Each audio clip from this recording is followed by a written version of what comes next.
শিল্পাঞ্চল আশুলিয়া সড়ক মহাসড়কে যানবাহনের চাপ বেড়েছে। আশুলিয়ার গার্মেন্টস কারখানা ছুটি হওয়ায় রাত থেকে বাস, ট্রাক, মাইক্রোবাস, প্রাইভেট কারে শ্রমিকরা তাদের নিজ নিজ গন্তব্যে ছুটছে। সকাল থেকে নবীনগর চন্দ্রা মহাসড়কের বাইপাইল, ডিইপিজেড, বলিভদ্র, শ্রীপুর, জিরানী বাজার, কবিরপুর বাস স্ট্যান্ড সহ বাইপাইল, আব্দুল্লাপুর, সিএনবি আশুলিয়া সড়কগুলোতে যানজট দেখা দিয়েছে। গাজীপুরের চন্দ্রা এলাকাও গণপরিবহনের চাপ বেড়েছে। বাড়ি ফেরা যাত্রীদের অনেকেই ভাড়া বেশি নেওয়ার অভিযোগ করেছে।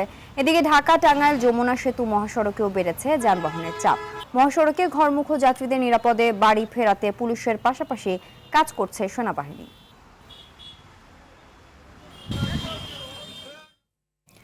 এই মুহূর্তে ঢাকা টাঙ্গাইল মহাসড়ক থেকে সরাসরি যুক্ত হচ্ছেন সহকর্মী কামাল হোসেন।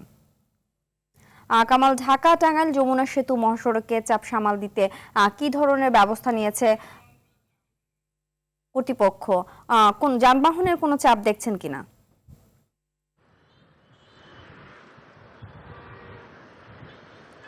জি সিনথিয়া, এখন পর্যন্ত কিন্তু ঢাকা টাঙ্গাইল যমুনা সেতু মহাসড়কটি স্বস্তিতে ঘরে ফিরে যে সমস্ত মানুষজন তারা যে আত্মীয় স্বজনের সাথে ঈদ করার জন্য অনেকটাই স্বস্তিতে কিন্তু তারা বাড়ি ফিরছেন।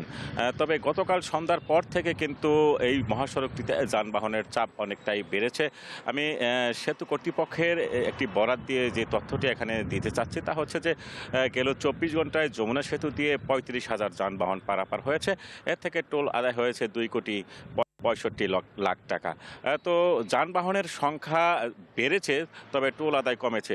আমি এই বিষয়ে জানতে চেষ্টা করেছিলাম যমুনা সেতু কর্তৃপক্ষের সাথে। তারা যেটি বলছেন যে আসলে এই সড়কে মোটরসাইকেল, প্রাইভেট কার এবং মাইক্রো বাস মানে ব্যক্তিগত যে সমস্ত যানবাহন রয়েছে সেই সমস্ত যানবাহনের কিন্তু বেশি ছিল যাত্রীবাহী বাসের চেয়ে। তবে সে আগের মতো মানুষজন কিন্তু সেই খোলা ট্রাকে কম ভাড়ায় তাদের গন্তব্যে যাচ্ছে।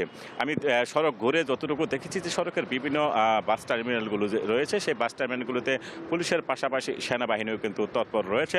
তারা চেষ্টা চালাচ্ছেন মানুষজন যাতে নির্বিঘ্নে তাদের ঘরে ফিরতে পারে। আমি পুলিশ সুপারের সাথে কথা বলেছি, তিনি যেটি বলছেন যে আসলে তারা আগের থেকেই প্রস্তুতি নিয়ে রেখেছিলেন যে 4টি সেক্টরে কিন্তু তারা ভাগ হয়ে মূলত সড়কে নিরাপত্তার কাজ করবেন। ইতিমধ্যেই 728 জন সদস্য কিন্তু এই মহাসড়কটিতে কাজ করে যাচ্ছে যাতে করে নির্বিঘ্নে মানুষজন ঘরে ফিরতে পারে। এখানে আমি একটি বিষয় জানিয়ে রাখি যে আসলে যেহেতু গার্মেন্টস পল্লীর ছুটি হয়েছে সেক্ষেত্রে সংশ্লিষ্টরা মনে করছেন যে আসলে সন্ধ্যার পর থেকে আজকে যানবাহনের চাপ বাড়বে।